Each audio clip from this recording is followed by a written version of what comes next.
en toda la presentación que has hecho ha sido la importancia de la cooperación. La importancia, entiendo, de las relaciones de la sociedad civil y con la administración y con la universidad, con todo el privado. ¿Cómo nos ves en el País Vasco en esos términos de cooperación? Porque yo lo que entiendo es que cara al futuro, en un país pequeñito como el nuestro, o buscamos unas fórmulas de cooperación donde tengamos unas administraciones próximas a las diferentes formas de organizarse de sociedad civil y no politizarlas, o el tema pues perdemos competitividad.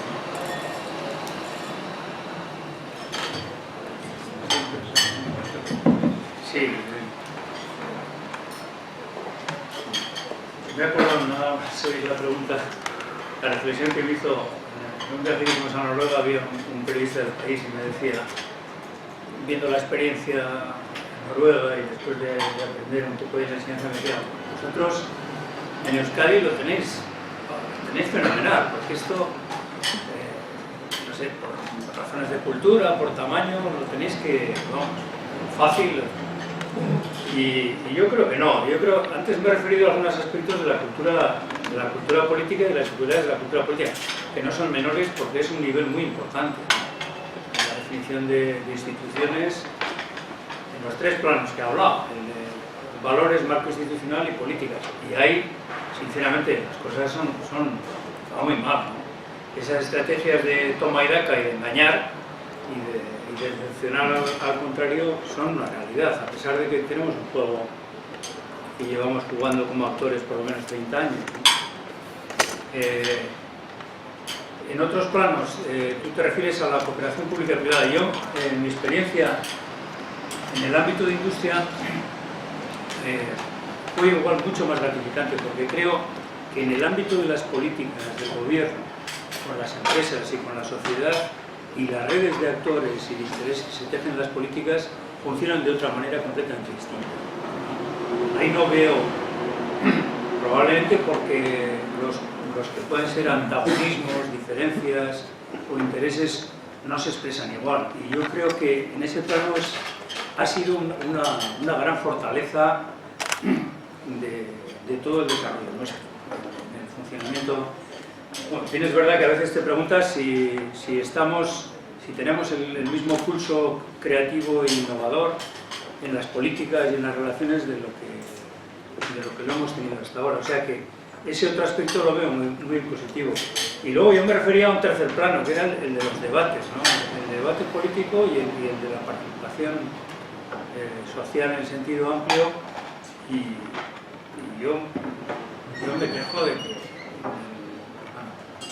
el nivel del debate realmente es muy pobre, muy esquematizado, no ya diría en el debate político, sino en general, y en el de los medios. Y es más, diría, incluso de los propios medios, yo aprecio incluso una tendencia, ya voy a decir una palabra que es un poco inconveniente, pero un poco sectaria en todos, ¿no? En el sentido de acoger en tus propios medios aquellas posiciones y opiniones que refuerzan tus propias posiciones de interés político, etc. Y creo que es aplicable en general a todos los medios, ¿no? Entonces, no sé, en esos tres planos, bueno, si ahora entráramos en otro, que estamos todos pensando, cuando este periodista del país me preguntaba, estábamos casi, bueno, hablando en general de la experiencia noruega, pero también del ámbito social. Y el problema, pues, el marco de aquí, para una cooperación en sentido noruego, después de haber explicado, haber entendido su modelo, de arriba abajo, coordinado, etcétera, etcétera. Claro, luego te encuentras con una realidad aquí de intereses de organizaciones donde ahí sí, ahí hay otro foco de divergencias muy fuerte.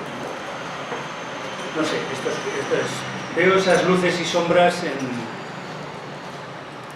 la cooperación. No sé.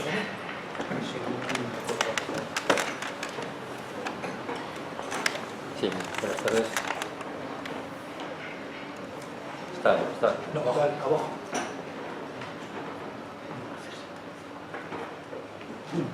Abajo, vete que se abajo. Espera.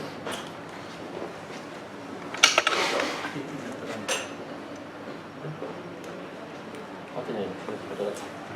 Ahora. Sí, mira, buenas tardes. La pregunta era un poco en las condiciones sociales. Los comentarios importantes que eran un comportamiento personal, hábitos sociales, colaboración con una base social para permitir el desarrollo. Pero ¿qué pasa con el sistema? El sistema que tenemos nos permite crear nuevo plan de desarrollo funcional, el sistema de separación de poderes, listas cerradas. No necesitamos un nuevo sistema en este cambio. El sistema se nos ha quedado ya antiguo.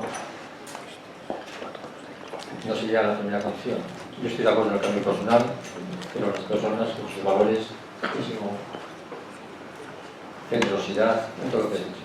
A la hora de cambio de modelos a un nivel superior, pero no hay que empezar desde la base. Me parece no he pretendido. Yo soy economista, casi un macroeconomista.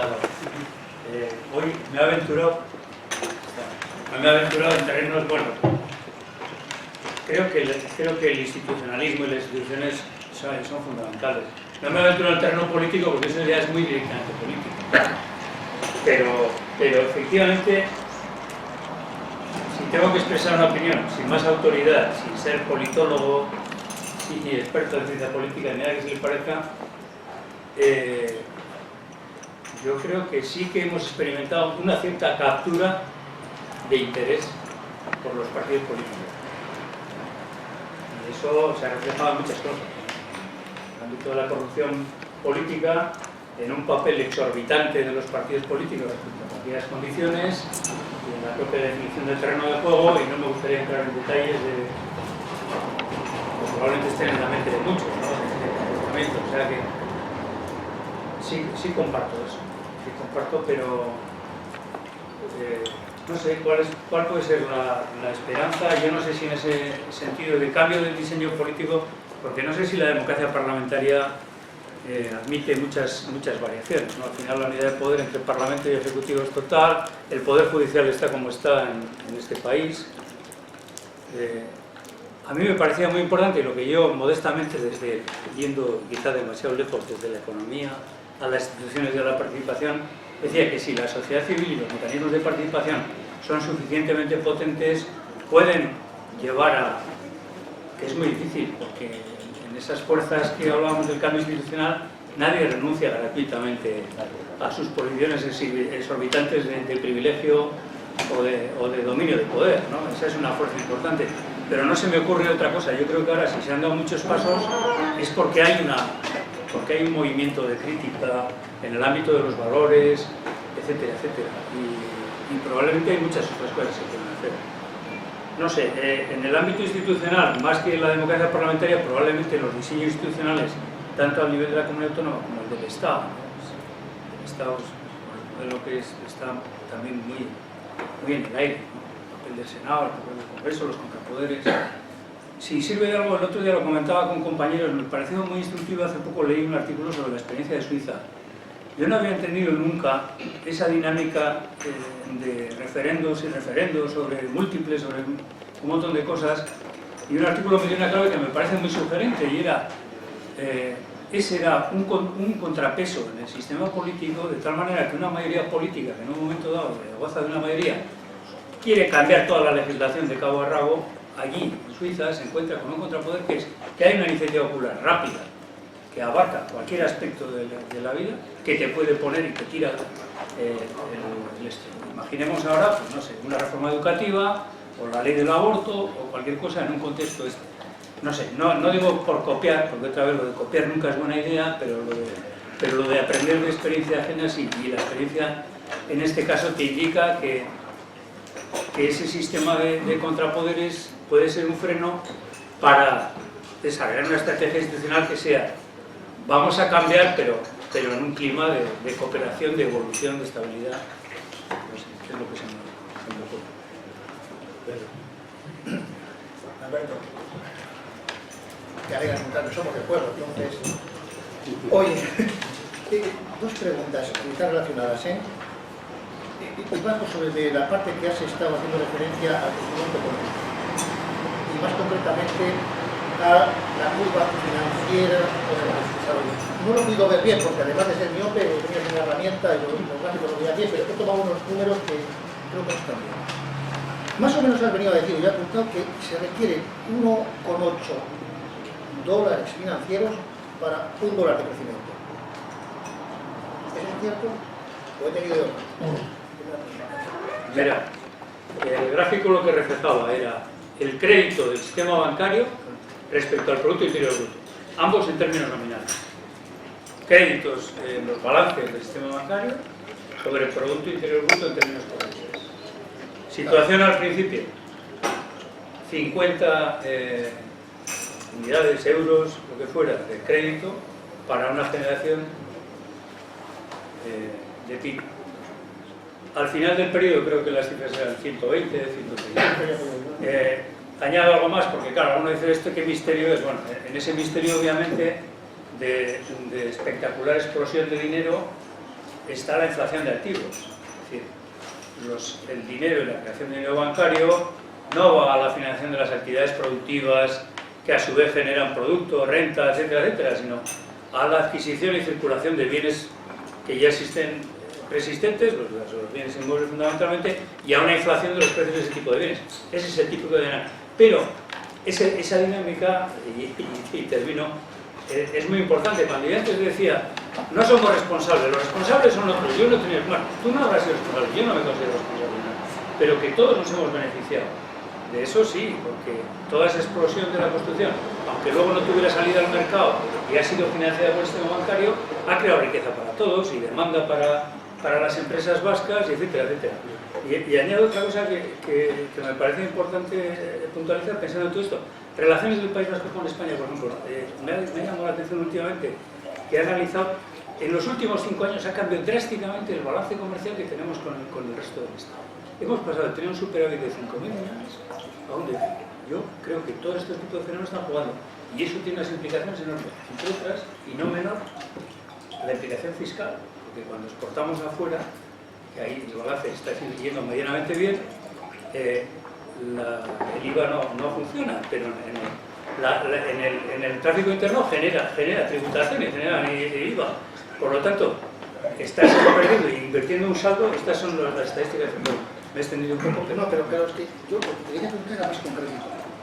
Claro, si nosotros necesitamos un 1 con algo,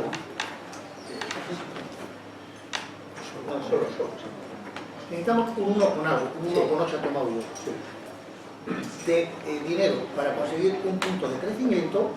Esto quiere decir de forma unívoca y sin ninguna contradicción que necesitamos crecer endeudando. No tenemos posibilidad de hacer un crecimiento por renta propia, lo cual nos lleva a un callejón complicado. Es decir, complicado salvo que necesitamos moneda, caso de Inglaterra, Japón o Estados Unidos. Entre los datos, lo que digo yo. Sí. Punto, y aquí lo cierro y... Sí. Pero a mí me ha dejado muy nervioso, digo, más ayuda a la tropa que viene, o sea, yo soy mayor, ya le pagarán otros, pero bueno... No es así. Pero bueno, no sé si... Escucha, y segunda, relacionado con esto, es que me ha olvidado continuación. Sí. Claro, ahora hay una gran discusión sobre todo a nivel de la Unión Europea y a nivel del Estado, ¿no? Sí. ¿Cómo andamos con lo que se llama el gap del PIB? Es decir, claro, pues la cuestión de la que depende, en términos clásicos, el empleo. Si nosotros tenemos que nuestro PIB está al 100%, en la tesis que tienen algunos, la posibilidad de encontrar empleo serían muy remotas. Si nos encontramos debajo del potencial máximo, podemos crecer. ¿Cómo está eso en Euskadi? Esa es la cuestión. Vuelvo sobre la primera, igual no me he explicado bien. ¿Lo has entendido mal, eh? No, precisamente trataba de dar la clave. ¿Cómo es posible que tú necesites más del doble de financiación crediticia para generar el mismo Producto Interior Bruto? Porque gran parte de esa financiación crediticia se dedica a especular con activos preexistentes y supone incremento de precios. Cuando la inflación es de activos existentes, le llamamos riqueza. Cuando es de la otra, decimos que no, eso es lo que pasaba. No, pero eso no significa un trauma. Yo he apuntado, y ese es otro tema importante, que el sistema bancario no está constreñido. La gente cree que los bancos prestan el dinero que los depositantes dejan el banco, y eso es profundamente falso. Los bancos, no es así. No. Ya sé que es una cosa, pero créanme, se va a sitio porque sabe de qué hablamos. No, quiere decirse, no, los bancos crean los depósitos cuando prestan dinero a la gente. Los bancos crean de la nada el dinero. Ese es el privilegio de la banca. Ahora es un tema que incluso se está discutiendo. En Estados Unidos hay una corriente, y en el Reino Unido también, que pretenden, les llaman al grupo de Chicago, que pretenden revertir todo eso y cambiar a un sistema de reservas temporales, pero me extendería y me desvío de la atención. Que a mí no me parece mal. No, pero vuelvo a lo otro. Dicho, Entonces, Pedro, tu Sí, pregunta... sí, pero no me parece mal. Prefiero eso a lo Basilea 3, No, la pregunta es esto. ¿Estamos constreñidos por ahí? No, yo he dicho, estamos constreñidos por el capital. Estamos constreñidos por el capital. Los requerimientos de capital avanzan a marchas forzadas, les van a pedir mucho más, la calidad de los activos es dudosa, es muy grande, el negocio no genera endógenamente recursos, etc. Aquí entramos en un terreno vidrioso que estos días también está revoloteando por ahí. Pero yo me atreví, me mojo ahí y digo, nadie dice que no tiene capital, todo el mundo le sobra, pero luego no te dan crédito. Incluso hasta tú puedes tener la experiencia ya, y en esto es la introspección personal, que te puede decir alguno, no, mire, ¿por qué no me das un crédito? No? El 1,5 sobre el Euribor, el 2, con unas garantías de un cliente excepcional. No, es que no me interesa, eso me lo han dicho a mí. No me interesa. ¿Por qué? Pues porque usted tiene un problema. Si usted no quiere dar crédito a un cliente solvente, con un margen más que suficiente, el problema es que usted no tiene capital. No tiene capital y no puede expandir su balance. Entonces, esto es algo que todo el mundo lo silencia. Y en Europa todavía está pendiente de las nuevas pruebas del Banco Central Europeo, y entre nosotros pues ocurre igual. Y en esto pues todo el mundo miente lo que puede, ¿no? Entonces, yo cuando decía, algunos dirán disparates, dicen, hay que capitalizar la banca. Y ahora ya entro sin esto al siguiente tema. Es decir, no, es que nuestro viejo sistema de cajas, no, tiene que entrar capital privado para mantener la obra social. Yo no sé si el capital privado de nadie va a entrar para mantener la obra social, salvo que seamos los de aquí, que somos filántropos o personas de buenos sentimientos, pero el capital no entra para eso. Bueno, por lo tanto, desde el punto de vista de la financiación no es decremento. Lo que yo he querido decir cuando hablo de sostenibilidad, el fin de la financiarización es que la respiración asistida del sistema se acaba. Bueno, se acaba o no se acaba. Porque si tú ves lo que está pasando en el Reino Unido es que va a crecer mucho porque tienen otra vez una burbuja inmobiliaria que ha sido propiciada por el poder político. Como dicen los británicos, no les gusta nada más que la especulación inmobiliaria, les pierde, más que a nosotros todavía, ¿no? Entonces, bueno, y el gobierno conservador está muy a gusto en eso, y esto, joder, vuelvo a lo de la Mandeville, esto, joder, alimentar, la fábula de las abejas, ¿no? Esto era el inmobiliario, y eso es lo que a nosotros aquí en parte también nos ha hundido. O sea, la economía está restringida por el lado de la financiación por el capital. Si yo digo, si hace falta capital, que se diga, y si hay que poner capital en Cuchabán o donde sea, la banca privada ya se encargará de hacerlo, porque acudirá a los mercados. El otro modelo me dice, no, pues esto se convierte en entidad privada. Bueno, ¿una entidad privada va a tener interés en mantener la obra social? Por favor. No sé. No va a ser un accionista de otra ley. Por lo tanto, ese terreno, los dos mensajes en el ámbito de la financiación son esos. El segundo punto... Si no era el tema famoso del gap del payment. Es decir, el gap, bueno, hoy podría haber extendido con ya, esas cosas. Pensaba. Sí, ¿esperabas eso? Sí. Pues he estado por debajo de las expectativas. Hubiera pensado que... No, digo por debajo de las expectativas porque hubiera podido empezar a contar la idea del gap y de su trasunto, que es déficit estructural versus déficit total, etcétera, etcétera. Mira, voy a decir una cosa que esto que se entienda, esto y lo he dicho por un economista. Esto es un concepto, es una entelequia, ¿eh? Y el insensato que tuvo el atrevimiento de poner en una ley un constructo analítico mental de los economistas, es que era eso, muy insensato. O sea, esto, los economistas nos ponemos a calcular el output gap y el déficit estructural y podemos llegar a tantas soluciones como economistas, o si no, como le decía Wilson, o una más, ¿no? Dos de Mr. Keynes, decía. aproximadamente, y te lo demuestra además, porque te puedo enseñar las estimaciones del Fondo Monetario Internacional al mismo tiempo que las de la Comisión Europea, etcétera, etcétera. Y las mismas que yo hago con los datos nuestros de déficit estructural y de output cíclico. No, sí he pretendido, cuando decía lo del escenario de crecimiento, que me parece importante, es, tú has estado en la gran moderación fue el gran despilfarro, los economistas somos unos genios, poniendo nombres, de 1995 al 2008, ¿no? Has estado con un crecimiento que se acerca al 4%, los nuestros, eso olvídate, es una historia del pasado. Además, bueno, no porque fuera un crecimiento basado en productividad, en nuestro caso no lo era, la productividad ha sido débil y en la última esto iba menguando, como he tratado de mostrar ahí un poco. Pero eso no va a volver, entonces ahora trataba yo de discutir el escenario del futuro, el FMI da un mensaje pesimista sobre la economía española, la OCDE de esta semana, 14-15, ha dicho algo parecido, podemos discutir, no sé. Yo las estimaciones que hacíamos nosotros, no con este escenario del FMI, con otras previas, pues a nosotros nos dan un crecimiento del 2%, que más o menos es el crecimiento potencial en el que estás. Con esas tasas de crecimiento, y vamos ya a lo que importa, ¿qué consecuencias tienen desde el punto de vista de las finanzas públicas? ¿Qué capacidad de generación de recaudación? Pues es complicado porque es muy limitado. Y precisamente por eso me refería ahora al cambio que ha habido en los flujos de conversión, que a mí me parece un hecho revelador, ¿no? Cambian los flujos de comercio de la economía española.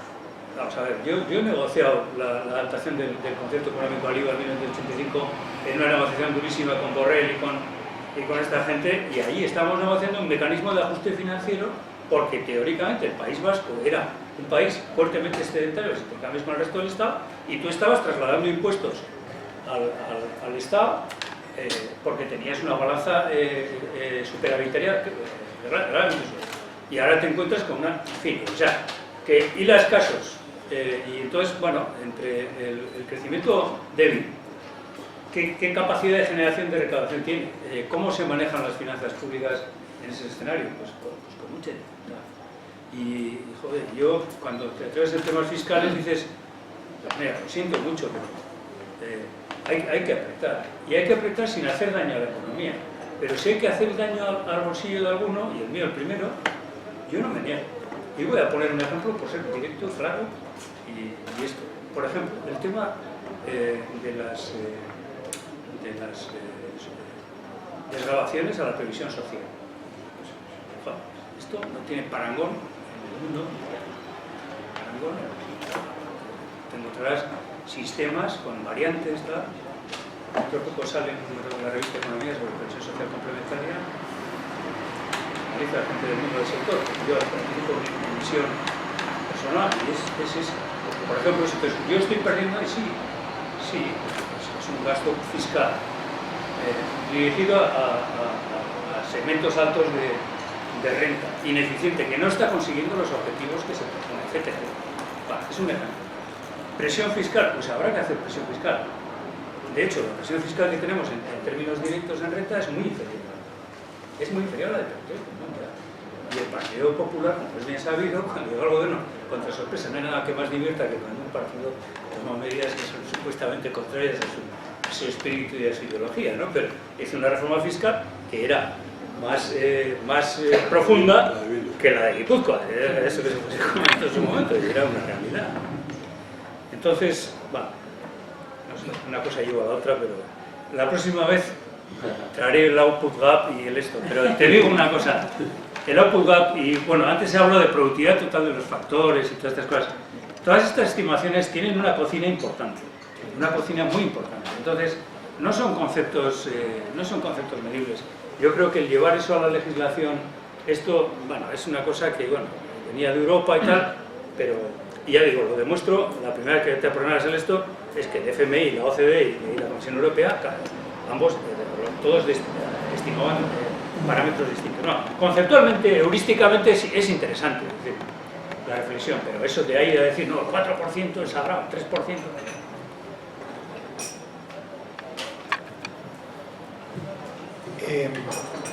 mientras se decide alguien más, John, ¿qué pasó? Yo desde el punto de vista de la empresa, porque desde el punto de vista de la economía no entiendo y además observo que cada vez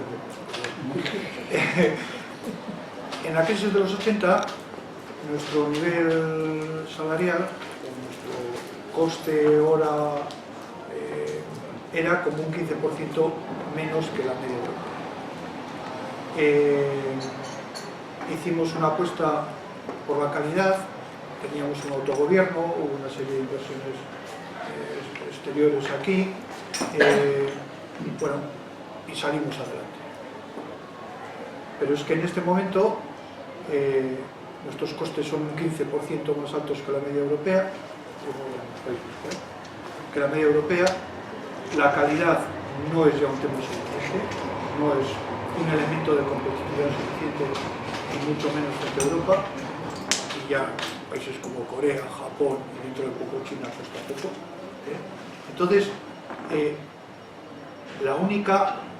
Bueno, primero te quería preguntar cuál es la vía que tú ves, por dónde podemos salir. Yo te adelanto, mi visión va a potenciar lo que sería el factor del conocimiento, la innovación, la creatividad, lo cual significa incorporar eso unos modelos de gestión distintos, y luego la cooperación público-privada. No sé, si es... No sé, yo la respuesta... Antes ha hecho referencia a Isla Rita. Publiqué un artículo en El Correo que se titulaba "La deflación salarial no es el camino". Lo que decía era lo que acabas de rematar tú. Dice, yo creía que todos estábamos en el entendimiento de que estamos en un sistema de cooperación público-privado con un grado de innovación y de sofisticación en la política y en las políticas económicas, y con una apuesta por la innovación. Y no en una política de deflación salarial. Bueno, y hay, adelanto, antes he dado cifras. Yo, en las estimaciones que yo hago, y como habéis visto en los gráficos, muchos salía desde atrás, pero iba hasta 2015, con la propia base de la Comisión Europea y con datos nuestros yo creo que, y he puesto también algún gráfico, desde que la moderación salarial me parecía una cuestión importante. También he dicho, y es verdad, porque yo lo recuerdo muy vivamente de la recesión del 92, cómo los salarios seguían subiendo en esto cuando el empleo se estaba desmoronando, etcétera, etcétera. O sea, por lo tanto, que ese acompasamiento me parece necesario, pero que lo de la deflación salarial, incluso la paradoja es que es lo que yo he tratado de sostener, aunque me gustaría analizar eso con más profundidad en el futuro, era que eso a nosotros, bueno, hasta nos podría venir medio bien, pero a la economía española no. Estoy convencido de ello. Estoy convencido de ello por una razón, porque la economía española tiene un sector industrial muy pequeño, del 10%. Entonces, en los análisis económicos y en la teoría se distinguen dos modelos. Dice, una economía dirigida por los beneficios o una economía dirigida por los salarios. Probablemente el debate es muy complejo porque los efectos son múltiples y se pierden, pero una economía pequeña como la nuestra, muy volcada al exterior, con sector público, sector industrial importante, el tema salarial es importante para ser competitivo, más que en España, donde tiene un 10% de sector industrial, que encima, bueno, está compitiendo, pues es, ¿qué está compitiendo? Bueno, aparte de nuestras empresas, algunas otras por ahí, pero no tiene mucha... bueno, quiero decir que este debate está ahí, por lo tanto, claro, yo... Antes también me refería a lo de la reforma laboral y el esto. Pues, hay cosas que no funcionaban bien en el mecanismo de formación de precios y salarios. Pues es que hemos estado dormidos.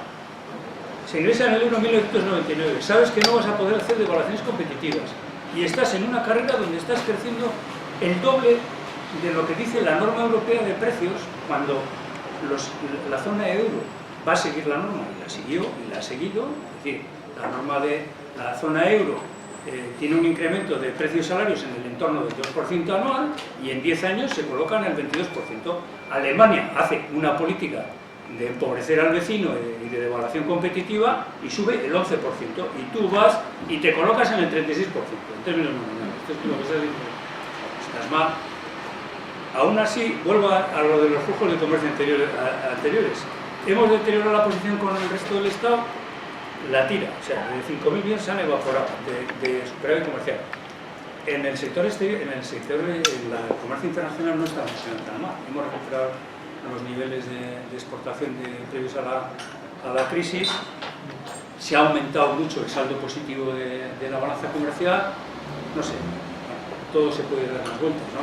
Pero bueno, yo lo que veo, la que tú has acabado en tu reflexión es la fortaleza que nosotros hemos tenido siempre, ¿no?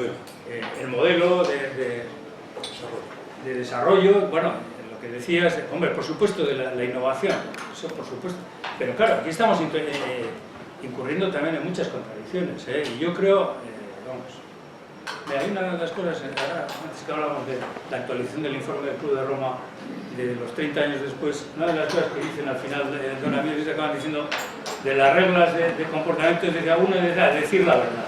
Me parece muy importante decir la verdad. Me parece muy importante. Y hay,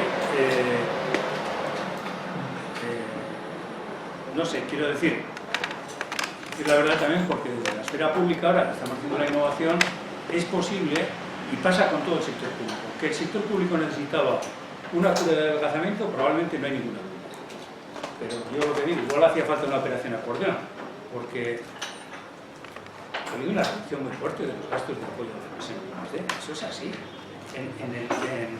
En Madrid ha sido dramática desde el principio de gestión de la crisis, y aquí también se ha dejado sentir clarísimamente. Y otras inversiones, eso es así. Entonces me parece importante decir cuáles son las restricciones y los límites del juego, porque de lo contrario todos estamos haciendo marketing, decir la verdad y otras cosas.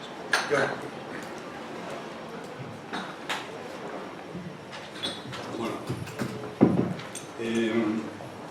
cuando has abordado un poco los temas de propuestas de cada futuro, creo que ha sido muy interesante, porque hay pocas propuestas en estos momentos, ¿no? Hay mucho sentimiento de tristeza sobre lo que nos está pasando, de tal, de crítica y tal, pero hay poca propuesta, ¿no?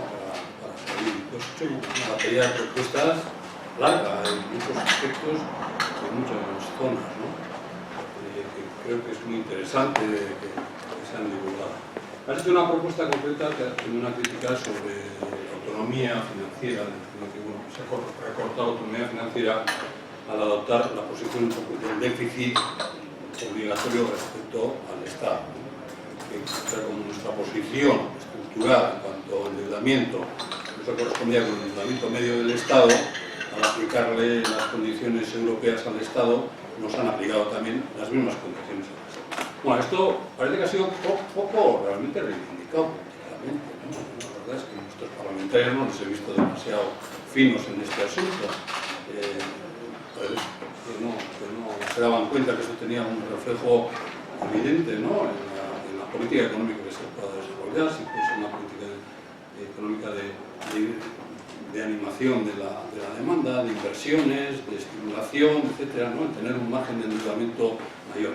Pero todavía es más impresionante cuando encima de ese nivel de endeudamiento nos entramos el otro día que el gobierno vasco no lo ha utilizado a tope, sino que se ha quedado. Eso yo diría, me parece más raro todavía, porque encima de que es poco no lo hemos utilizado, pues bueno, no lo entiendo muy bien los cálculos cómo andan con esta cuestión. Si a base de ahorrar y pasar facturas para el año siguiente se han pasado, creo yo, pero bueno, esta es una impresión personal, por alguna razón igual me ha tocado, pero no sé si ha pasado por esto. Pero claro, el asunto también has planteado que hace falta ese nivel de endeudamiento, ¿a dónde va a ir? ¿No? ¿A qué se va a dedicar nuestros presupuestos? Pero claro, si no hay un adelgazamiento de la estructura, como has planteado, ¿no? Que has planteado la administración única. Eso es para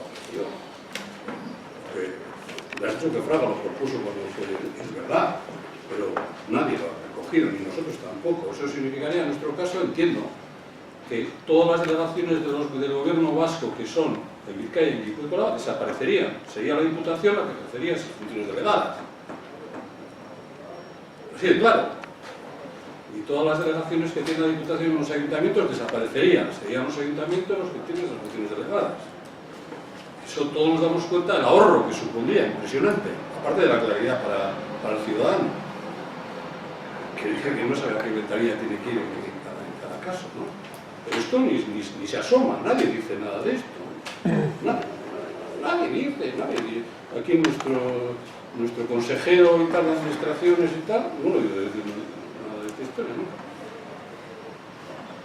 Claro, si luego lo relacionas con la fiscalidad, dices, si vamos a aumentar la fiscalidad para mantener las ineficacias del sistema y para no utilizar ese exceso de fiscalidad que yo entiendo que en parte habría que también revisar, porque creo que según los principios buenos de la democracia cristiana, cada institución tiene que ser responsable y tener sus propios recursos y utilizarlos, ¿no? Con el principio de subsidiariedad, etcétera, etcétera. Debería ser así, pero tampoco esto es así, porque los ayuntamientos tampoco tienen los recursos para poder hacer. La Diputación está dando con cuentagotas, el dinero, y tal, o sea, todo debería ser. Todo el sistema debería ser de alguna forma. Bueno, pues estamos hablando de unas reformas muy profundas del sistema, muy profundas, entiendo. No sé si a esto te estás refiriendo. ¿Qué se está haciendo en esto en el gobierno? Primero, si estoy acertado en lo que estoy diciendo. Los comentarios son oportunos. A ver si ordenando las cosas que has comentado. Yo me he referido abiertamente y vuelvo otra vez a decir la verdad, lo que cada uno cree que es. No sé si la verdad no existe, no, pero desde luego no el ocultamiento. En materia de déficit, se habla, y estos días leo en los periódicos, no, este es el modelo confederal. No, a la hora de la verdad, cuando tú estás negociando con Madrid las restricciones del déficit, los juegos como es. Me he referido a los problemas de las autorizaciones de emisiones de deuda, etc. Por lo tanto, no tiene Estado. Voy a dar otro dato. Es decir, el déficit público del Estado está en el 6,5-6,8 cuando cierra el ejercicio. Tú cierras con 1,2.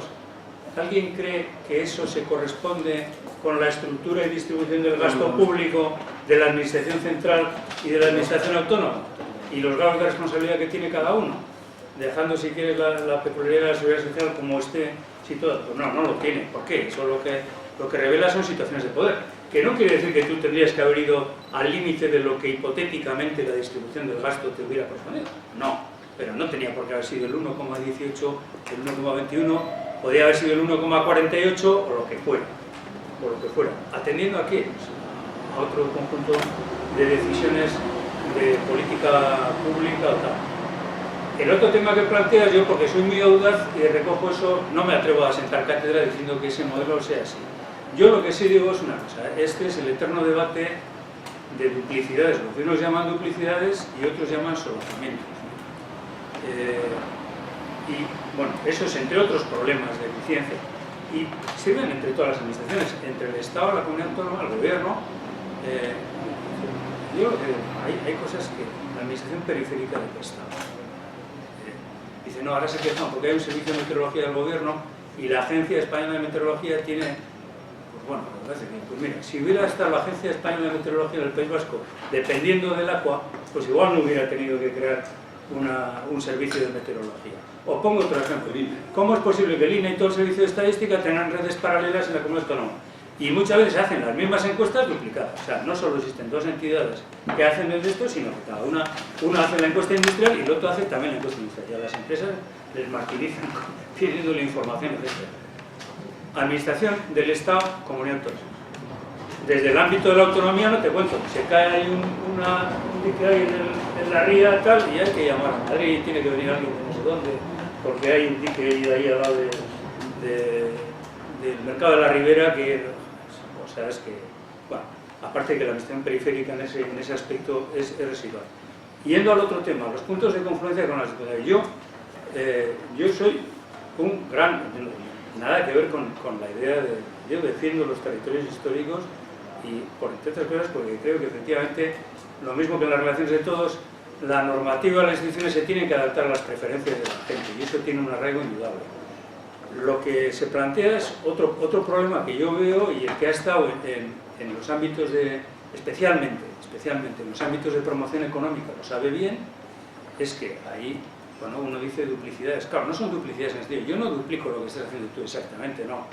Concurrimos en actividades de promoción con diverso grado de liberalidad, generosidad, dependiendo de la disposición de recursos. Por ejemplo, ahora pues, la disposición de recursos de alguna diputación foral puede ser más airosa de la que tienen las instituciones comunes. Y el gobierno, que anda en época de vacas flacas y que tiene que restringir los gastos de más de, etc. hay estructuras de personal y de desempeño para relación con las empresas y promoción muy importantes en el ámbito periférico, muy desiguales también. Si uno conoce el territorio de Álava, lo que es la Diputación Foral de Álava, por ejemplo, pues no tiene nada que ver con Guipúzcoa, con usted, cada una es un mundo. La idea de federalismo de ejecución, yo digo, el Estado, si el Lehendakari es el representante ordinario del Estado en la comunidad autónoma, ¿por qué no tiene al cargo los servicios periféricos? O sea, las cosas que hay, no otras cosas. Bueno, no sé, puede haber el ámbito de defensa u otros que son genuinos del Estado, bueno, donde no tienes una intervención directa, pero el otro no veo. Y en el ámbito del esto, yo, en mi opinión, modesta opinión, porque no soy experto en aspectos de administración, sino en análisis económico, pero una estructura de un montón de medios y personas y dinero que está haciendo promoción económica de forma... Luego se dirá que se coordina, pero bueno, yo sí te puedo decir que cualquiera que está en la responsabilidad esa te dirá que los esfuerzos de coordinación le cuestan la tira. Y eso si es que los consigue. Y también diré, porque es así, que los ámbitos de intervención cada vez se han ido expandiendo, porque la idea de fomento y nuestras administraciones, también la del gobierno, antes decía yo, el gobierno necesita más regulación y menos fomento. El fomento, como todos sabemos, depende del dinero que me das, y ahí brilla la... Entonces, no tiene por qué ser todo, es decir, no toda la administración, no sé, la articulación está de tener, pero eso tendría que acabar, ¿no? En los ámbitos de confluencia clarísima, y hasta ahora, en mi modesta opinión, esto no lo hemos hecho. Ya sé que la siguiente respuesta dirá alguien, no, es que es poco dinero. Pues yo en estos días no sé lo que es poco dinero. No sé lo que es poco dinero porque están las cosas muy medidas, en los apoyos a las políticas de promoción, en la I+D, entonces, no sé, la Diputación de Guipúzcoa apoya en los centros tecnológicos con tal de que estén localizados en su territorio, el otro, etcétera, etcétera. No sé, pero ¿y la fiscalidad? Bueno, la fiscalidad ya me he pronunciado. Yo creo que somos una excepción en el mundo, tenemos una presión fiscal bajísima, con todo lo que se dice. Se está diciendo, y a veces desde Madrid, con lo de la idea del privilegio fiscal, se dice que el País Vasco se da a entender. No sé lo que querrá decir el privilegio fiscal. Lo que sí le puedo decir es que el sector público de la Comunidad Autónoma de Euskadi no es grande. No es grande, es menor que la media del Estado. Con todos los cómputos hechos. Es menor en términos de gasto total, es menor en términos de personal, es menor en todos los parámetros de medida. Y también sugería un poco que dos ideas que se manejan al análisis económico, que una comunidad pequeña tiene necesidad de... No, y una especial... nuestro modelo, bueno, funciona, parece ser razonablemente en términos de equidad en la distribución de la renta, con un sector público pequeño, pero en términos comparados con los referentes de los estados de Europa, no tienes por qué hacer caminos de ida y vuelta, ¿no? Los franceses tienen el 57% del peso en el gasto público, es un extremo, o bueno, los suecos tienen el 56%, sí, pero porque tienen el 8% de los ingresos del Fondo Soberano, etcétera. No por como eso, pero nuestros niveles son muy bajos y el camino de la presión fiscal, las necesidades son muchas. Y yo, como decía, pues no sé, igual lo de la operación acordeón venía bien en un momento dado, ha habido que restringir mucho, se está tocando hueso en muchos sitios y habrá voces, ayer era la del rector, mañana será la de, bueno, podría decirlo las empresas y podría decirlo todo el mundo, ¿no? Yo personalmente sí que creo y que después de adoptar medidas fiscales, claro, para mí hay un montón de presión fiscal. Mi opinión personal es que el gobierno de Madrid no va a subir el IVA, ahora no. En 2016 ya me dirás. En 2016 hablaremos. Ahora dice, va a bajar los impuestos, pero si no hay margen para bajar los impuestos. Hoy lo dice el Financial Times, Merkel está discutiendo con los suyos propios y con su propio ministro de Finanzas, no hay margen para medidas de ese tipo. Hará una operación de maquillaje con venta de activos del Estado, de otro tipo, hará unas reducciones fiscales a la carta a X colectivos para capear la situación hasta diciembre del 2015 y luego en el 2016 el IVA subirá del 21 al 23 y a nosotros no nos vendrá mejor porque lo necesitamos.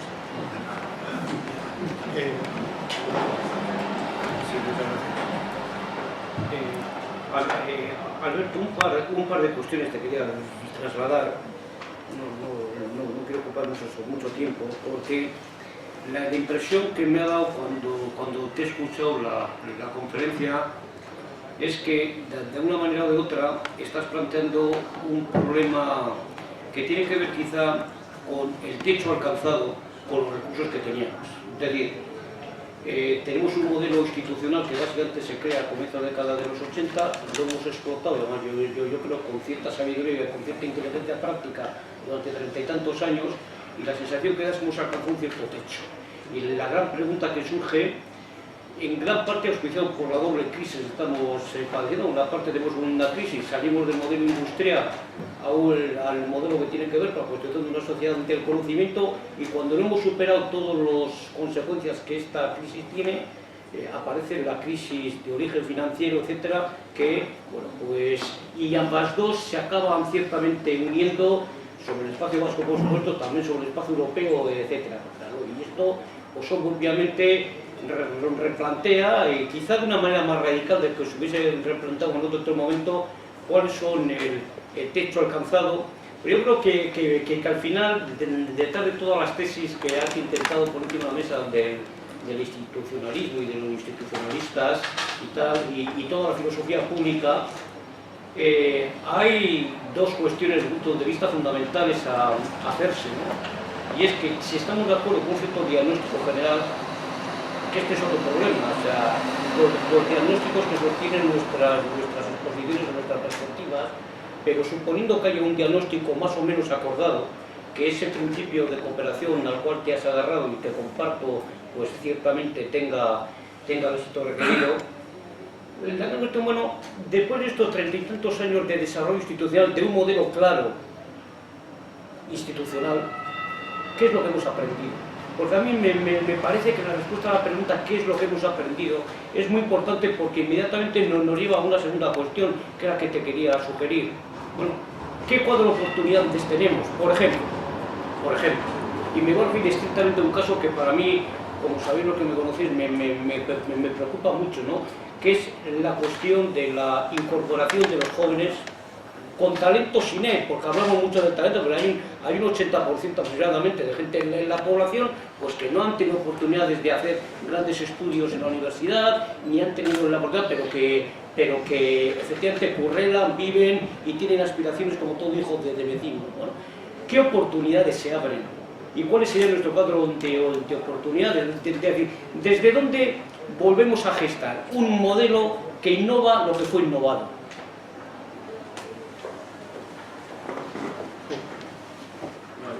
No sé, yo creo que esa era un poco la idea de reflexión en general, ¿no? Pues decías dos cosas. ¿Qué hemos aprendido?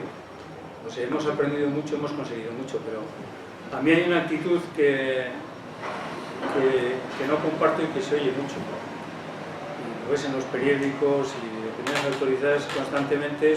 Esto ha funcionado durante 30 años. ¿Por qué no va a funcionar ahora? Pues no sé, esto ha funcionado, pero ahora no, te digo que no funciona. Y puedo poner ejemplos, cuando antes me refería a la teoría de la acción colectiva y los problemas que hay en el ámbito de decisión de aquí, que son trasplantables exactamente y perfectamente al ámbito europeo, pues es un caso demostrativo, ¿no? Y si planteaba todo ese tipo, por lo menos plantearse las cuestiones para darle una vuelta al modelo, ¿no? y para innovar desde la base de la cooperación. Yo creo que sabemos mucho. Antes decíamos, pues eso, la misma fortaleza que hemos tenido en la experiencia de políticas de cooperación público-privada, y intervenciones y carácter innovador en muchos ámbitos de las políticas públicas, desde la igualdad y la protección social a la promoción económica, o a la infinidad de cosas, ¿no?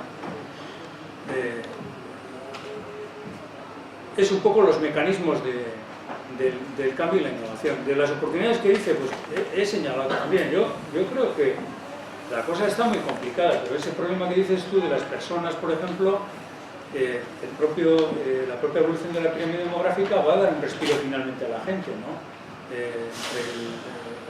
Los próximos 10 años joder, se van a abrir un montón de oportunidades, y las oportunidades yo es una de las cosas que creo que deberíamos de trabajar más en el detalle, ¿no? Es decir, de conocer cuáles son los perfiles de esas personas que vamos a abandonar el sistema productivo de aquí en el horizonte de 2025, porque ahí está un poco el foco de acogida.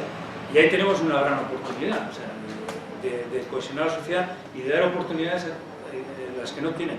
Pero hay otro montón de vectores, ¿no? Porque si antes me refería yo al estudio este de distribución de la renta, que recomiendo a todo el mundo que lo mire si tiene oportunidad, porque hombre, tiene una foto fantástica que dice, bueno, nos posiciona en los índices de desigualdad a nivel de los mejores de Europa en el índice de Gini de distribución de la renta, pero tenemos un problema de desigualdades salariales y de maltrato a los jóvenes. Nosotros, la generación de los baby boomers, les estamos infringiendo, porque se supone que somos los que estamos dominando las instituciones y decidiendo, bueno, no enteramente, porque todo es contingente, quiere decir que también están los imperativos de la competencia exterior y otro montón de cosas que están operando. Pero yo no me creo esa fatalidad exterior. O sea, vamos a ver, yo creo que si hay gente que gana 500 euros y alguno quiere trabajárselos todavía, es porque se toman decisiones y hay instituciones que... O sea, que en ese sentido hay oportunidades. Las amenazas que decía, sí, todo esto sí, pero con este ámbito de crecimiento tan débil, no he entrado, porque tampoco tengo yo argumentos para decir cuáles son los requerimientos en tema de esa misma pirámide de población en tema de demanda sanitaria, en tema de protección, en tema de sobre servicios sociales, que hay unos estudios también que son muy problemáticos, ¿no? Yo creo que como sociedad tenemos la obligación que tenemos un poco de dialogar y poner en común todo eso, ¿no? Pero, mira, yo en la visita a Noruega en diciembre, yo saqué una enseñanza, por lo menos. Ya sé que luego, cuando hablas de ello, todo el mundo dice, pero esos tienen el Fondo Soberano del Petróleo. Bien, es verdad, tienen el Fondo Soberano. Y eso es el mayor fondo soberano del mundo, que han limitado la extracción de resultados al presupuesto y que les puede suponer 7 puntos del presupuesto alto y tal. Pero aparte de eso, demuestran que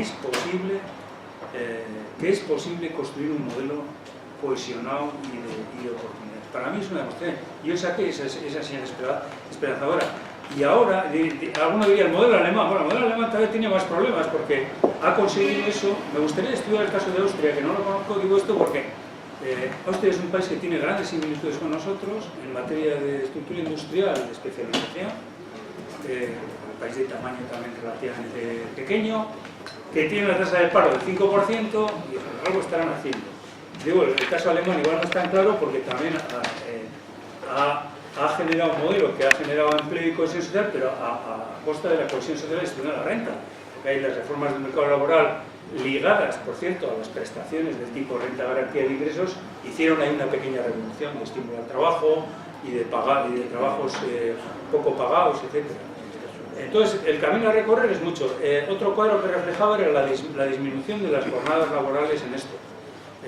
Bueno, eso no es ningún secreto y además, en el mismo Noruega, que es el paradigma del desarrollo, bueno, no digamos del tema de la igualdad de sexo y tal, pero al final te acaban reconociendo allí también que hay un sesgo muy fuerte en las ocupaciones de tiempo parcial, relacionadas con el sexo y tal, bueno, lo que tú quieras, pero al final muchas de ellas eran elecciones racionales y libremente adoptadas por los individuos y las familias que con niveles altos de renta dicen, ahora no hay incentivos del trabajo, por ejemplo, de la mujer en ese caso, y se conforma con un trabajo a tiempo parcial, porque las que tienen unos niveles de renta altos, y hay opciones y tal. No, yo, la idea que, no sé, desde el punto de vista de países, nosotros tenemos que mirar ahí, y eso es posible hacerlo, eso es posible, no es fácil, pero es posible.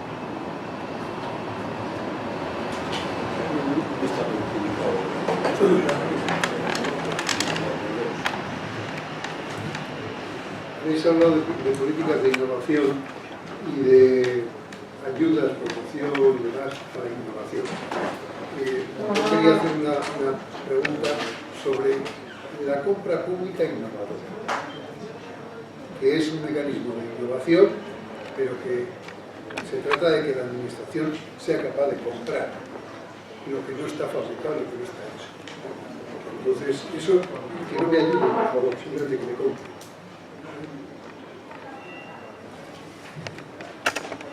Pues ahí me tocas directamente, eso sí que es touché, digo touché porque yo debo reconocer que en la etapa que yo estuve en el Departamento de Industria, Comercio y Turismo, ese era un tema que estaba sobre la mesa. Y el problema de este tema es que siempre está sobre la mesa. Quiero decir que al final... No, sobre la mesa sí, pero sin articular soluciones convincentes. No digo esto porque estoy hablando del periodo hasta el 2009 y eso no se articuló al final en una propuesta. Me consta que sigue siendo un ámbito de preocupación, ¿no? Pero, bueno, no se ha sabido, es así, ¿no? No tengo el diagnóstico exacto de por qué al final no ha habido capacidad de desarrollar eso, aunque hay datos también, y esto se comenta mucho internamente desde el punto de vista del gobierno, que tenemos, cuando uno abre las pantallas del antivirus es McAfee, ¿no? McAfee, ¿no? Puede haber sido un convenio con Panda y si no me gusta este antivirus, vamos a hacer un convenio porque desarrolles algo más sofisticado y más apropiado a la institución. No tengo respuesta, quiero decir que se debería haber trabajado, pero hasta donde yo sé, no se le ha dado una respuesta. Pero es una oportunidad. Siempre ha sido y ahora lo es también. ¿Algún tema más? Bueno, yo creo que solo nos queda agradecerle a Alberto la exposición tan completa que nos ha hecho y que sigas esos niveles de investigación que nos van a venir. Un aplauso.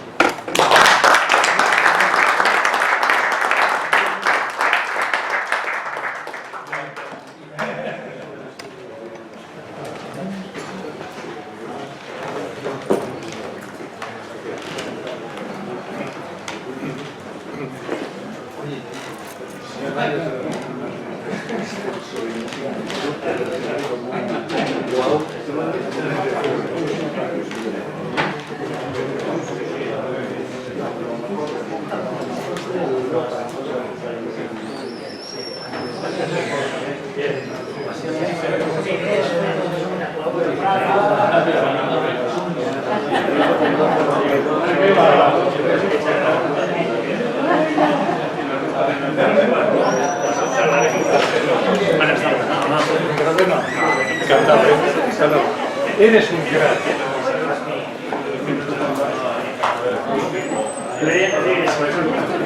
Oye, ya le digo. Una hora llamada perdida.